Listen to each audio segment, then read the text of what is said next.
Late in the fourth quarter, under 2 minutes to go, Nevada down by 4 with a chance to go down the field and put together a game-winning drive. Here is Marcus Bellin back to receive the punt, and he takes it back to the 46-yard line, setting up Chuba Purdy and this offense to potentially win this tough game on the road versus a 1-5 New Mexico Lobos team who has showed up today despite their one win.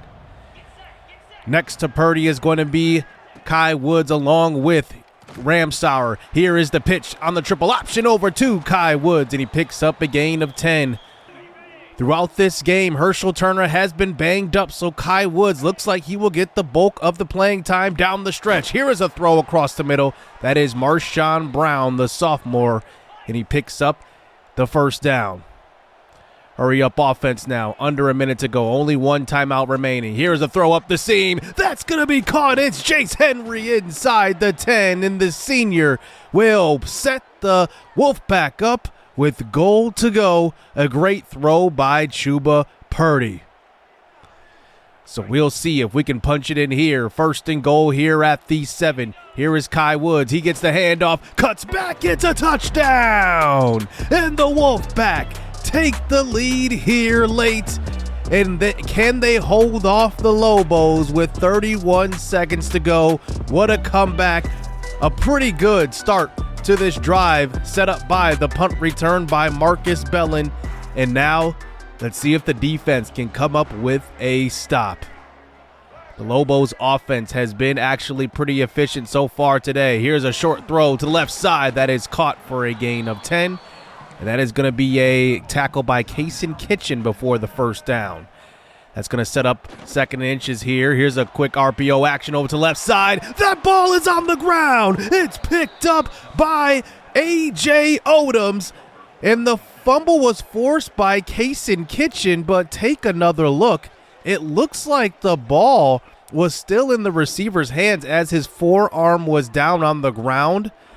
But the refs will not go and review it. So the Wolfpack win the first game of this episode by controversy, and we barely defeat the one-win New Mexico Lobos. Welcome everybody to the Nevada Wolfpack Dynasty. We get another win in Mountain West Conference play, but today's episode is going to be focused on our big rivalry game versus Boise State, the biggest game of the season here for the Wolfpack.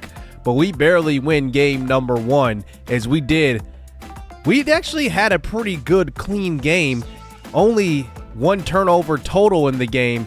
Jack Lane was absolutely electric at quarterback, 23 of 24 today, and that's the reason why this game was so close in the end.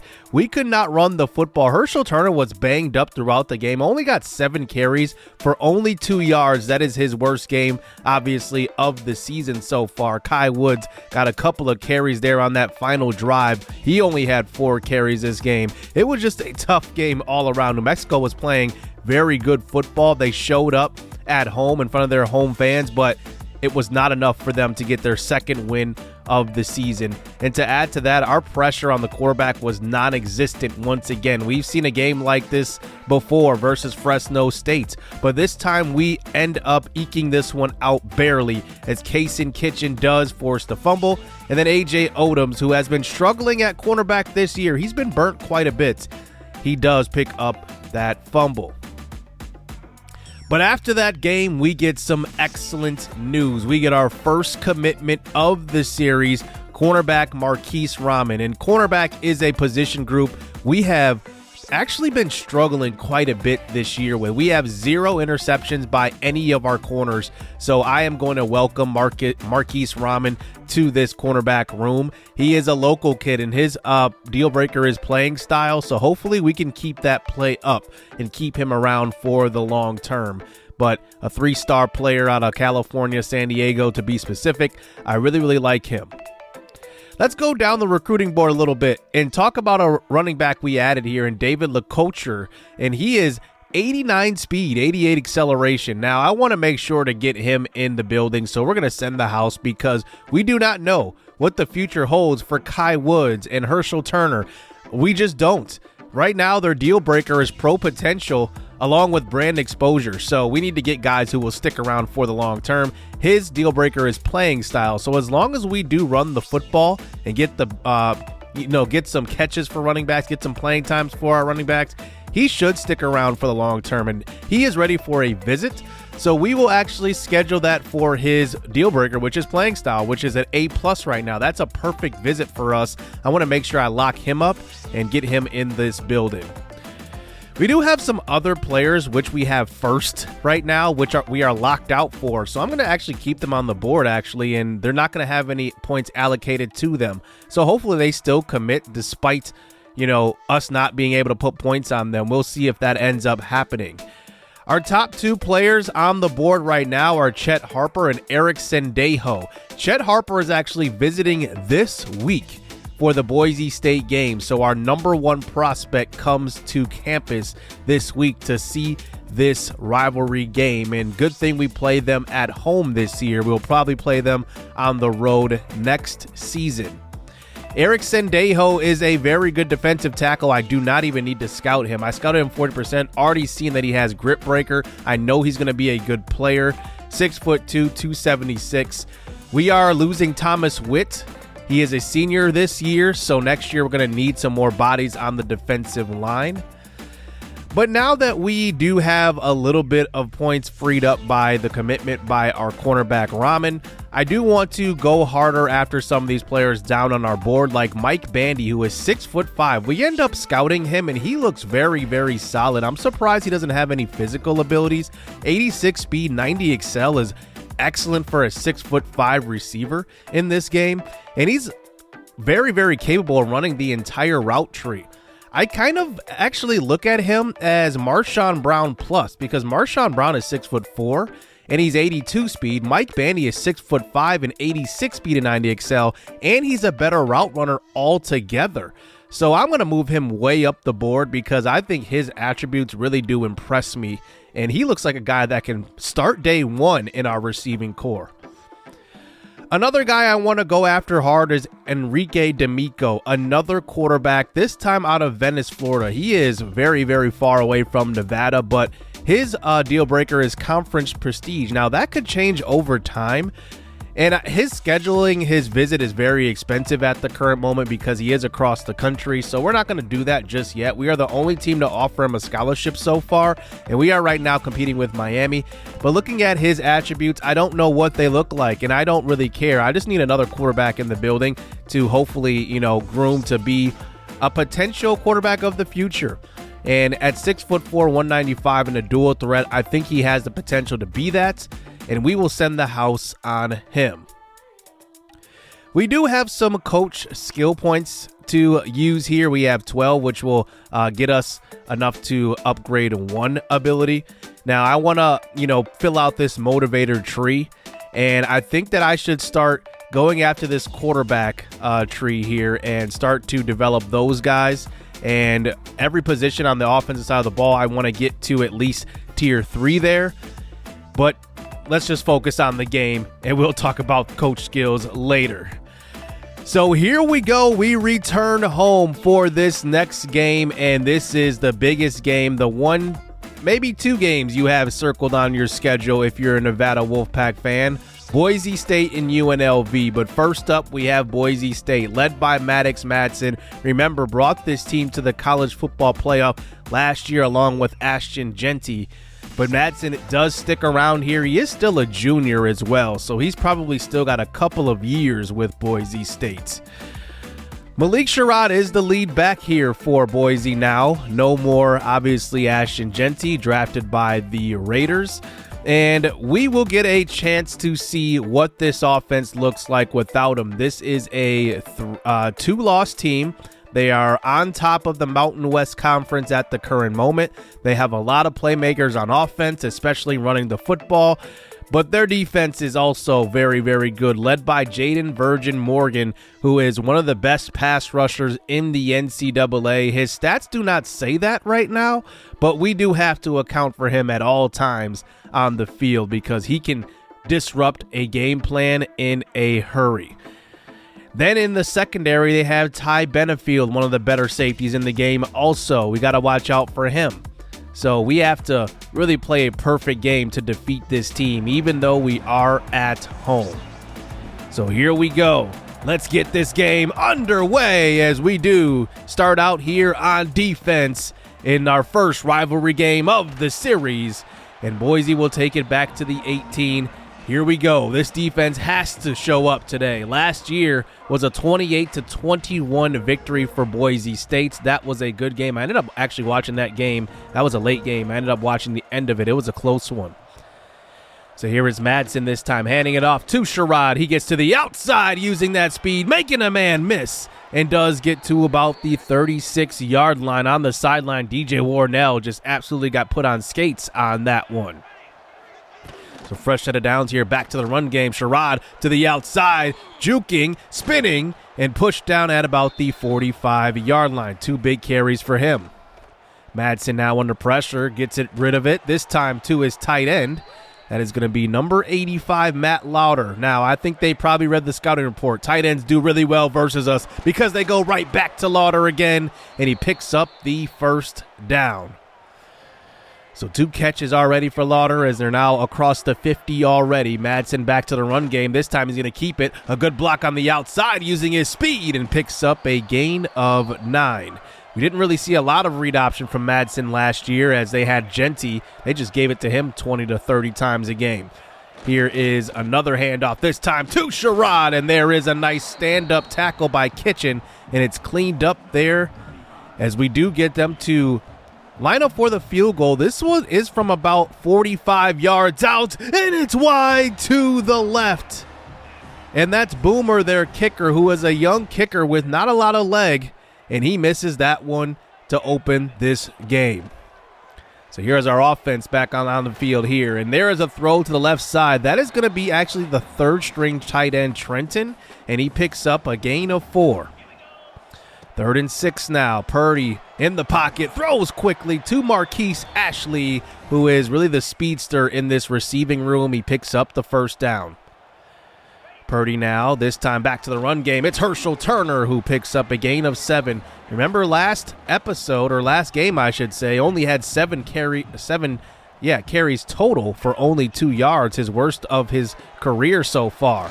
Marshawn Brown in the slot, and he picks up a nice quick pass, first down, and we're officially across the 50. So a nice drive by Purdy in this offense, getting it over to Herschel Turner, who's all alone. He's got the first and a little bit more, a gain of 15 yards, and another first down here for this offense.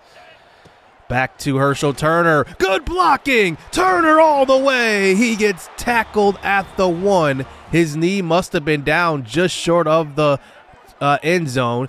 Back to the run game, it's Kai Woods who punches it in now, giving Turner a little break. And Kai Woods actually now officially leads us in rushing touchdowns on the year with 5. So that is a great start here for the offense. As now here is Boise State, and that's Amir Broussard, the walk-on freshman, making his imprint on this game early. 3rd and 13 now. Maddux Madsen in the pocket, throws late, and that one is a nice pass breakup by number 4, Edward Rambo, who has been excellent so far at cornerback. No picks to his name, but he's been really shut down this year. Marcus Bellin sets us up after the punt return at about the 45. So a great return here. Starts out this second drive here for the Wolfpack offense. Handoff. Herschel Turner swallowed up behind the line. That is a loss of 3 on that play. We eventually get it back to the original line of scrimmage. Here's a 3rd and 10 throw to Marquise Ashley, the redshirt junior, and he picks up a first down for his second catch of the game. Purdy has been getting better throwing the football as the season has gone on, but his accuracy is still not great as he throws that pass a little bit behind Brown, but he does pick up a gain of 6. It's 3rd and 4 now. Here is a throw across the middle to Marcus Bellin, creating some separation on the outside. That's something we haven't seen this year. We start the second quarter here, a little RPO action over to Marquise Ashley. Good block on the outside by Bellin. It's a touchdown. Ashley uses the quickness, gets into the end zone, and 2 drives and 2 touchdowns here for the Wolfpack offense. You got to love what we're seeing here from this passing game. We are throwing everything at this Boise State Broncos defense. So can Madsen get his team back into this game here on this drive, running Lauder in motion, giving to Sherrod. Good cutback that time. Only gets a gain of 5, but good vision on that play. Madsen now running Lauder in motion again on a 2nd and 5. Back to pretty much an identical play. This time Sherrod breaks a tackle. Off to the races across the 50. He gets run down at about the 37-yard line. You got to watch out for his big play ability. He can break one in an instant. Madsen now dumping it off to Sherrod, making a man miss, only picking up maybe a half yard, maybe losing a yard actually on that play. 3rd and 11. Is Madsen now 4 wide receivers out onto the field. And this is pressure up the gut, and it's Stone Combs with a sack. Stone Combs is just so interesting, man. He is a really good tackler. We don't really send him on many blitzes, but look at this. The left guard just watches Combs run right past him, and he's more focused on Thomas Witt and pancaking him. That's hilarious. So 14-0 in possession with 7 minutes to go in the first half. Here is Purdy throwing to left side. He's going to find Turner, but losing 4 on that play. Could not make a man miss. That brings it to a 3rd and 14. Now they rush 5 this time, and Purdy is under pressure. He goes down, and we have to punt this one away. So a nice stop there by the Broncos defense, as here is Maddux loading it up on the first play of the next drive. He's going to find Austin Bolt downfield. And that's going to be a nice catch by their big target at receiver. But there is a nice tackle by Stone Combs on the next drive, or next play, I should say. That's a loss of 3. Malik Sherrod is a hard guy to take down as well. So 3rd and goal now. A quick throw, and that's Stone Combs again making a play. Colton Boomer is going to come in here for the field goal attempt. Remember, he missed the first one from about 44 yards out, and the second one is also wide to the left. So 2 field goals missed by Colton Boomer, and Boomer, as you can see, 72 power, 72 accuracy. So we know what we want to do. We're going to try to send pressure when they're in the red zone to force field goals, and we'll see if that works out for us. Herschel Turner now starting out the next drive with a nice catch and a first down for him. I do want Herschel Turner to get more involved in the passing game. That will probably help out his wear and tear instead of running it between the tackles. But here is a throw across the middle looking for Bellin, intercepted by the defense. We were looking for Bellin there on that route. Now, traditionally, we always run 2 routes across the middle. This time we only ran Bellin, and this time the linebacker just dropped back and kind of read the quarterback's eyes, and it just was not open. We tried to layer it, and it was a bullet pass, and not a good read right there. Good play by the linebacker. So here we go now. Still up by 2 scores, though. Our defense is playing well. As here is pressure on Madsen. He throws up the seam, and he's got a man. It's going to be a touchdown for Boise State on the next play. That's Jabri Bickham who gets in, and he is a true freshman receiver. And he will score, and he will make it a 7-point game here as Boise State is right back in it. So here is Chuba Purdy now, start out the next drive with the carry up the middle. It's Herschel Turner for a few yards. That sets up 3rd and 2 now as we try to hurry it up to the line. We do have all 3 timeouts to go, but trying to get some points on the board here. Running Turner in motion this time. Purdy throws out to him, and a good play by the cornerback, reacting quickly to that play, and does get the tackle behind the line. So Boise State could potentially tie this ball game up before going into half. Here is Malik Sherrod, shot out of a cannon that play, and he picks up a gain of 10. And the first timeout is called by Boise. Close to the 50 now. Here is a throw across the middle, and it's broken up. So the clock will stop here. 1 timeout remaining here for Boise State. They come out here in a gun empty formation. 3rd and 5 now. Here's a quick throw. This time it's going to be to Bickham again. And he picks up the first, and the Boise State offense calls a timeout. So now they have 0 timeouts remaining here. 15 seconds to go. They got to throw it to the boundary here. Here is Lauder, who catches it, and he is tackled at the 32. They have to rush out the field goal unit, and they don't get the snap off in time. Very poor clock management by Boise State, and we will retain the lead going into halftime, but a very eventful first half should set up a really good second half. So here we go. Chuba Purdy in this offense. Can we close this game out? And that's not going to be a great start. Deion Washington with the tackle behind the line. That's a loss of 3. 3rd and 13. Kai Woods in the game here at running back. He runs out in motion. Now it's 5 wide empty, and Purdy trying to buy some time. He's going to use his legs. He scrambles. That's going to be a first down and a little bit more.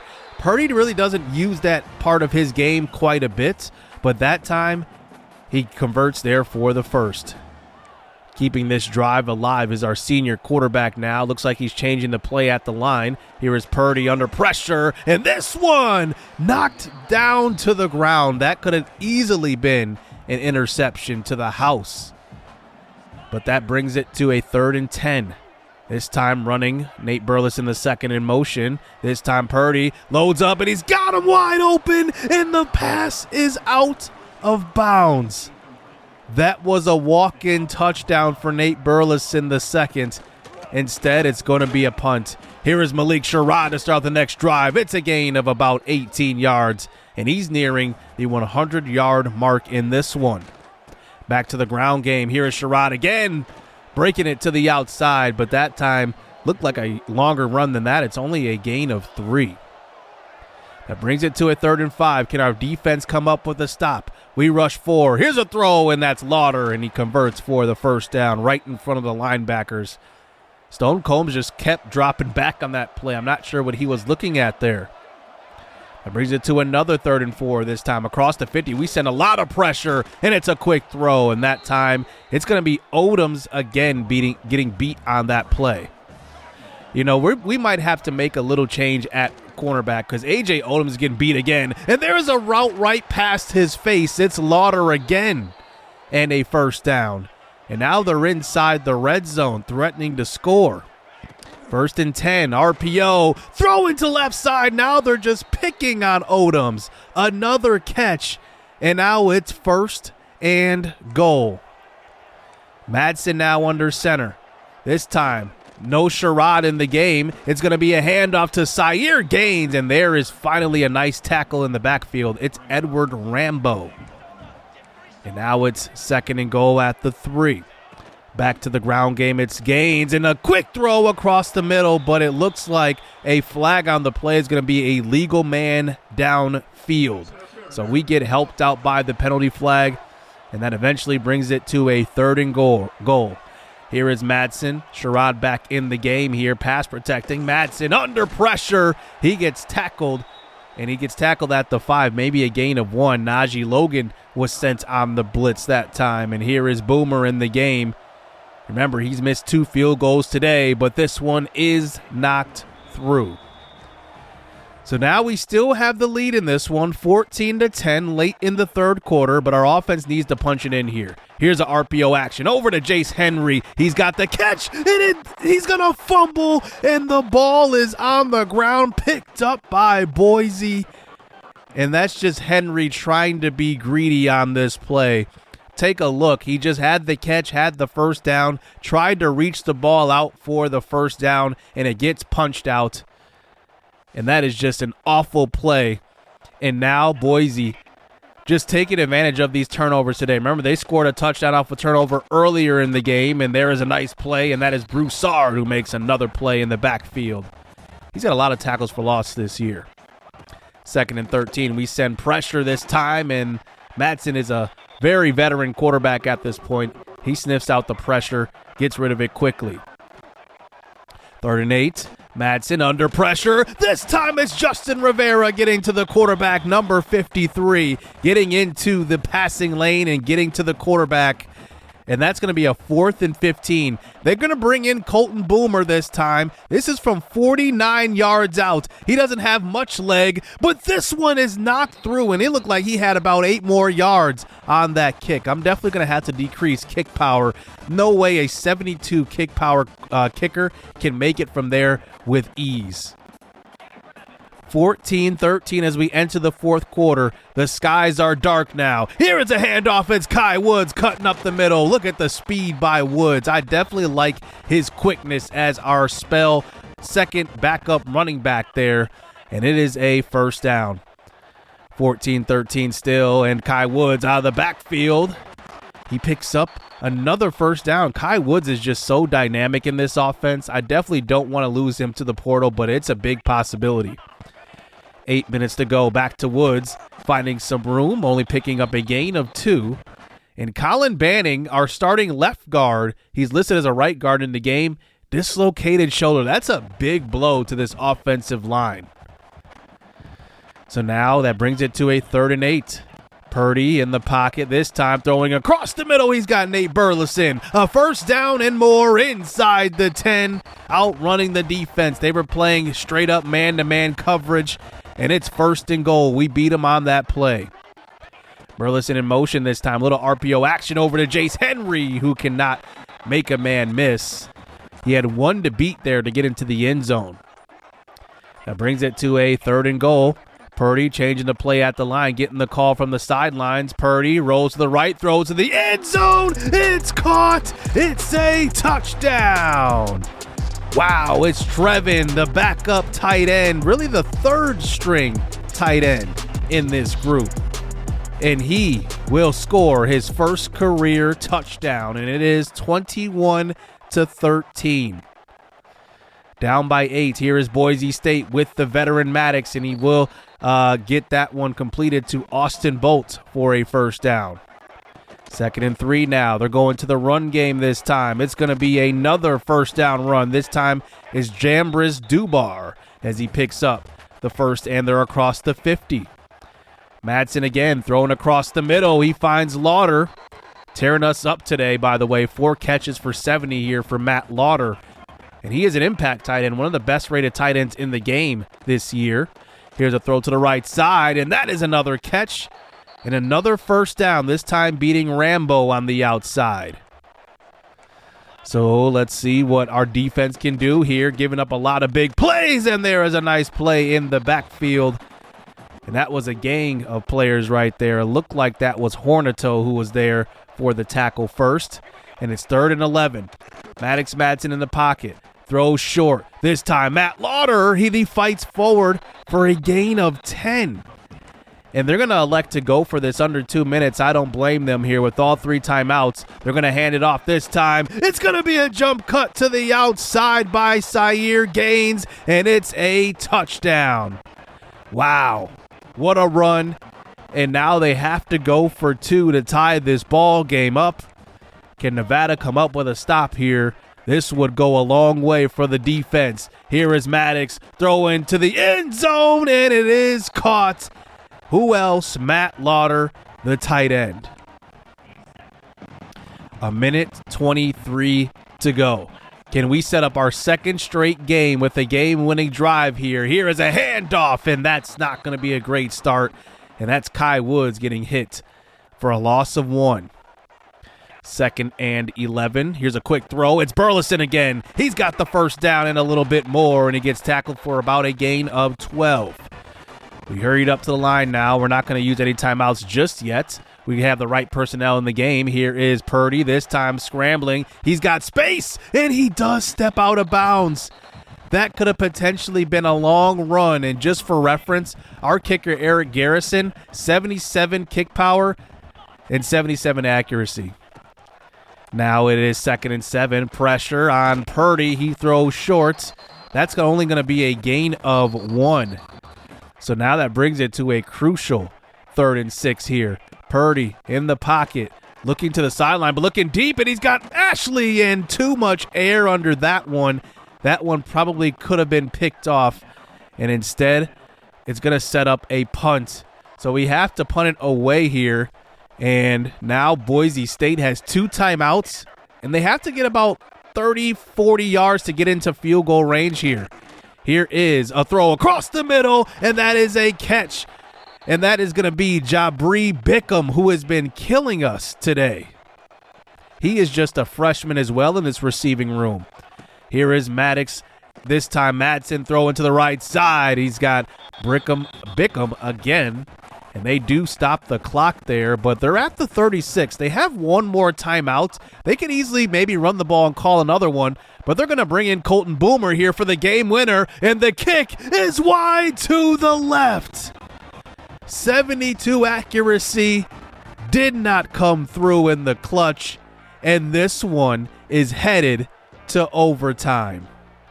So if you don't know the overtime rules, they have changed quite a bit over the years. Each team will play on offense and defense, but after the first OT, we will have to go for 2.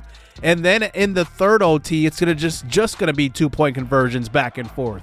So we'll see what's going to happen in this rivalry game. It's getting crazy in this one. So the first play of overtime, this is going to be a screen pass out to Zaire Gaines, and he picks up a gain of 4. Does the defense have a stop in them? Maybe even a turnover. Here is Madsen this time in the pocket. He's going to step up and throw this one to the sideline. Almost intercepted. Austin Hornato could have ended the game right there. That was as easy of an interception and probably a pick 6 as you are going to get. 3rd and 6. Maddux Madsen throws across his body. Incomplete. And that is knocked away, and now it is 4th and 6. They will bring in their kicker, Colton Boomer, who's already missed 3 field goals today from the right hash. This one is off of the upright. 4 misses today, and all we have to do is score, and we will come away with the upset in this game. The first play from scrimmage is going to be a handoff. Kai Woods with the 15-yard run. And now the goal is just to get it to the middle of the field and kick a field goal here. Woods does get there. And now we're going to bring in Garrison for the game winner here. And this is from the 9-yard line. This is only a 25-yard field goal from this point. Here is the kick, and it's blocked. And we will pick it up. And that's why you attempt a field goal on a 2nd down, because if you recover, you just recover the football and continue the drive. But what a play. And I don't think I've ever seen a blocked field goal up the middle in this game. And I don't know how number 15 got to it, but he did. Just an impact play there on special teams. And our drive continues. It's a 3rd and 21. Back to the run game, getting it to the middle of the field again for Kai Woods. And we're going to bring in Eric Garrison for his 2nd field goal attempt of this overtime period. Now this one from about 38 yards. The kick is shanked way to the right.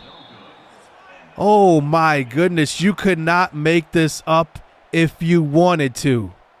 We're headed to the 2nd OT after 2 missed field goals by us and a missed field goal by Colton Boomer from Boise State. So here we go, 2nd OT. We start out with the rock. Here's a throw across the middle. It's Marcus Bellin inside the 5, and he is tackled at the 1 and even shaken up on the play. But a good start to this OT. Handoff this time, Kai Woods. Touchdown, he walks it in, but we got to get the 2 here. And we'll see if our offense can come through, make it an 8-point game. And we bring out 3 wide receivers, and that's a nice throw to Jace Henry, who was wide open. They played man coverage there on the goal line. That was an easy read from our quarterback. So here is Maddux Madsen. He comes out here in the 2nd OT with empty. Here we rush 4. Here's a throw up the seam. It's a touchdown to a wide open Matt Lauder, and he will score, capping off a 100-yard day as well. And now they have to go for 2. No Malik Sherrod in the game. They bring in Jambris Dubar at running back, but they're going to throw this one. Madsen all day in the pocket. He will find his tight end. And no, it's actually Austin Bolt who had that big 40-yard reception earlier in the game. And they will tie this ball game up. 3 minutes So now it's 2-point conversions from here on out. Here is Madsen now. We accidentally changed up the camera here. Here's a throw to the flats, and this one's going to be caught by Syer Gaines, and we are going to get the stop here in the third overtime. So now all we have to do is score.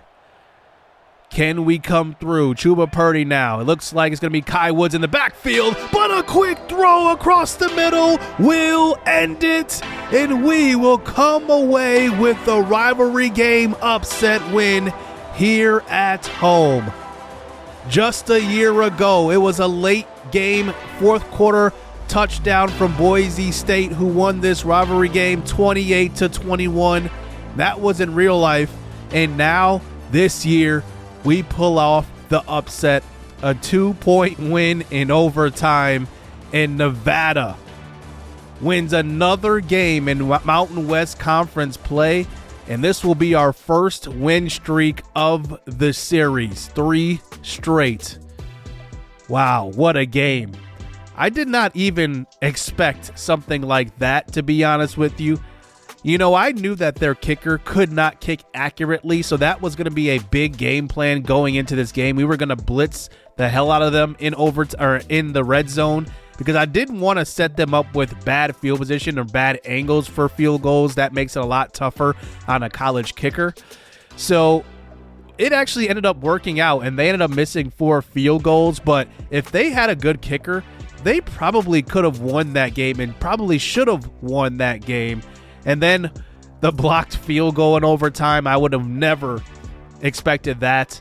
I don't even know if that field goal that was blocked was even going in, to be honest with you. It was blocked. That could have even helped us in that moment. But despite that, our defense actually has a couple of stretches where they play really, really well. And I think those just initial stops ended up setting up our offense pretty well. After the game, we get some big news. Chet Harper, who was on campus during that game, has seen enough. He wants to be a part of the Wolfpack. And Chet Harper, our #1 prospect, joins for next year's roster. Can't wait to see him on campus. And then our #2 prospect, who was our #1 defensive prospect, Eric Sandejo, ends up committing as well. So we get our top 2 recruits on the board, and I think our future is looking really bright with those 2 on this roster. Austin Hornato ends up being the Mountain West Conference Defensive Player of the Week. That's the first honor we have earned so far in this series, but I'm excited to get Chet Harper in the door. He is a very well-polished quarterback right now. I'm not sure what his ceiling is going to be because he is a bust, but his attributes right now are better than what most quarterbacks get to in their entire career. And then Eric Sandejo has that grip breaker. He's going to be really good on the defensive line. I'm excited for what he will bring to the table. But now we get to put more points on guys like Mike Bandy, who we talked about earlier in the episode, a very well-rounded receiver. I definitely want to prioritize getting him in the door. I want to get some guys that will be impact players. And then we finally get to put, those 50 points on Enrique D'Amico, and we'll see if he ends up committing, and we could have a potential quarterback battle going into next year with 2 freshmen. I guess we'll have to wait to see how everything plays out, but these 2 could be very well in the driver's seat for our starting quarterback going into next season. This also gives me an opportunity now to explore some players I had on my board, just haven't had any chance to put any points on, like Nathan Ahmad. We need some cornerbacks still in this room. We did have Rahman, who did commit to our team in the beginning of this episode, but I definitely want to add some playmakers at all positions. I don't know what the transfer portal is going to look like. I don't know how many players are going to transfer from us, but from what I've seen and what I've tested, it can get a little chaotic.